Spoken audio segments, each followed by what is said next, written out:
Hello guys, എൻ്റെ പുതിയ വീഡിയോയിലേക്ക് എല്ലാവർക്കും സ്വാഗതം. എല്ലാവരും സുഖമായിട്ടിരിക്കുന്നോ? ഇന്ന് നമ്മൾക്കൊരു പൈനാപ്പിൾ പച്ചടി ആക്കിയാലോ? അപ്പോൾ അതിന് വേണ്ടിയിട്ട് വലിയ പൈനാപ്പിൾ ആട്ടൊക്കെ കൊണ്ടുവന്നത്. അപ്പോൾ ഞാനത് പകുതിയാക്കിയിട്ട് പകുതിയാക്കിയിട്ട് അതിൽ കുറച്ചും കൂടെ കട്ട് ചെയ്തിട്ടോ. എന്നിട്ട് അതെടുത്തിട്ട് ഇതുപോലെ ചെറുതായിട്ട് മുറിച്ചെടുക്കണേ. ചട്ടിക്കകത്ത് വെക്കുന്നതായിരിക്കും കേട്ടോ നല്ലത്, പുളിയുള്ളതല്ലേ. അതുകൊണ്ട് ചട്ടിക്കകത്ത് ഇട്ടിട്ട് കുറച്ച് മഞ്ഞൾപ്പൊടി, മുളക് പൊടി, ഉപ്പും കൂടെ ചേർത്തിട്ട് ഒരു ഗ്ലാസ് 1.5 ഗ്ലാസ് വെള്ളം ഒഴിക്കാം കേട്ടോ. ഒഴിച്ചിട്ട് അടുപ്പത്ത് വെച്ച് വേവിക്കണേ.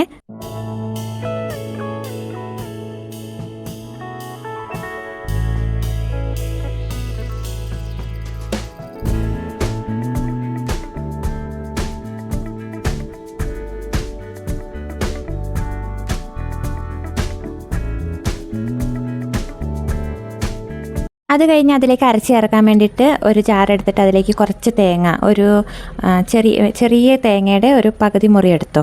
ആ തേങ്ങയും പിന്നെ ഒരു പച്ചമുളകും കുറച്ച് വെള്ളം കൂടെ ഒഴിച്ചിട്ട് ഒന്ന് അടിച്ചെടുക്കണേ. അടിച്ചെടുത്ത് കഴിഞ്ഞിട്ട് അതിലേക്ക് കുറച്ച് കടുകില്ലേ, അതും കൂടി ഇട്ടിട്ട് ജസ്റ്റ് ഒന്ന് ക്രഷ് ചെയ്തെടുത്താൽ മതി. തേങ്ങ ആദ്യം നല്ലോണം അടിച്ചെടുത്തിട്ട് ഇതൊന്ന് ജസ്റ്റ് ക്രഷ് ചെയ്തെടുത്താൽ മതി. അപ്പോഴത്തേനും നമ്മുടെ പൈനാപ്പിൾ വെന്തിട്ടുണ്ടാവും കേട്ടോ. ഇച്ചിരി വെള്ളം വറ്റിക്കണം അതിൻ്റെ.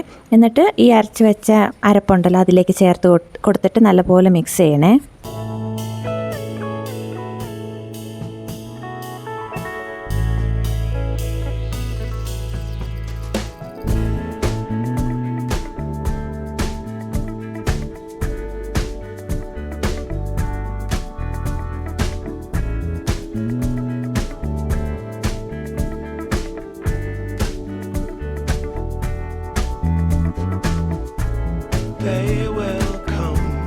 They will come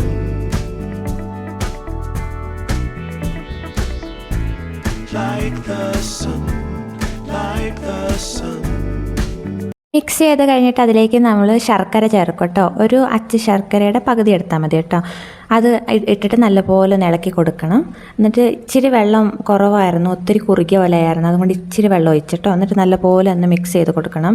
ഈ സമയത്ത് കുറച്ച് പൈനാപ്പിൾ എടുത്തിട്ട്, ഒരു ചെറിയ കഷ്ണം പൈനാപ്പിൾ എടുത്തിട്ട് ഒന്ന് മിക്സിയിൽ അടിച്ചിട്ട് ചേർത്താൽ നല്ലതാട്ടോ. ഞാൻ സത്യം പറഞ്ഞാൽ അത് എടുത്ത് വെച്ചതായിരുന്നു, അടിച്ചിട്ട് ചേർക്കാൻ മറന്നുപോയതാണ്. അതും കൂടെ ചേർക്കുകയാണെങ്കിൽ നല്ല ടേസ്റ്റ് ഉണ്ടാവും കേട്ടോ. കുറച്ചും കൂടെ കുറുകിയ പോലെ ഇരിക്കും. അപ്പോൾ അതെല്ലാം ഒന്ന് കുറുകി സെറ്റായി വരുമ്പോഴത്തേനും, നല്ലോണം തിളച്ച് കഴിയുമ്പോഴത്തേനും തൈര് എടുത്ത് വെച്ചിട്ടുണ്ടാവും. ആ തൈര് ചേർത്തിട്ട് നല്ലപോലെ മിക്സ് ചെയ്ത് കൊടുക്കണം. തൈര് ഇട്ട് കഴിഞ്ഞിട്ട് തിളയ്ക്കാൻ പാടില്ല കേട്ടോ. അപ്പോഴത്തേനും അത് വാങ്ങി വെക്കണേ, തിളയ്ക്കുന്നതിന് മുന്നേ. വാങ്ങി വെച്ചിട്ട് കടുക് പൊട്ടിച്ച് ചേർക്കണം കേട്ടോ. എന്നിട്ട് അതിലേക്ക് കുറച്ച് മുന്തിരിയില്ലേ, കറുത്ത മുന്തിരി, അതും കൂടെ ഇട്ട് കൊടുക്കണം കേട്ടോ. അത് നല്ല ടേസ്റ്റാണ്. ടേസ്റ്റും കുറച്ച് കാണാനും ഭംഗിയുണ്ടാവും. അതും കൂടെ ചേർത്ത് കഴിഞ്ഞാൽ നമ്മുടെ പച്ചടി ഇവിടെ റെഡി ആയിട്ടുണ്ട് കേട്ടോ. മധുരപ്പച്ചടി എന്നും പറയും ഇതിന്, പൈനാപ്പിൾ പച്ചടി എന്നും പറയും. അപ്പോൾ എല്ലാവരും ഒന്ന് ട്രൈ ചെയ്ത് നോക്കണേ. നോക്കിയിട്ട് ഫീഡ്ബാക്ക് കമൻ്റായിട്ട് ഇടണം. വീഡിയോ ഇഷ്ടപ്പെട്ടാൽ ലൈക്ക് ചെയ്യാനും ഷെയർ ചെയ്യാനും കമൻറ്റ് ചെയ്യാനും സബ്സ്ക്രൈബ് ചെയ്യാനും മറക്കല്ലേ. അടുത്ത വീഡിയോ ആയിട്ട് വരാം. ബായ്.